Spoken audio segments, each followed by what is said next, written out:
Hi అండి. దోసలోకి red చట్నీతో పాటు నేను కొబ్బరి చట్నీ చేస్తున్నాను. నేను పచ్చి కొబ్బరి లేకపోయినా ఎండు కొబ్బరి ఏసేసి చేసేస్తాను. ఎండు కొబ్బరికి ఒక చిన్న ముక్క తీసుకొని తరుక్కున్నాను.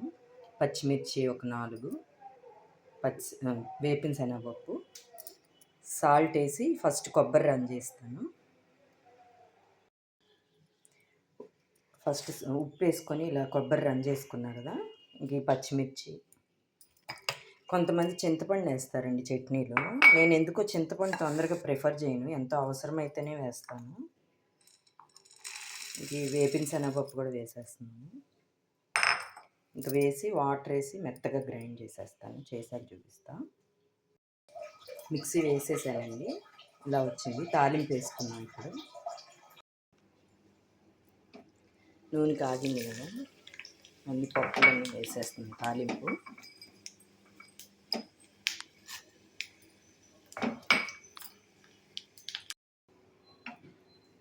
తాలింపు వేగిపోయింది కదా ఫ్రెండ్స్,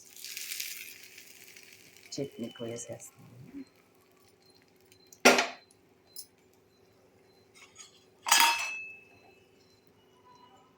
ఈ చట్నీతో పాటు రెడ్ చట్నీ కూడా కలిపి తింటే చాలా బాగుంటుందండి దోశలోకి.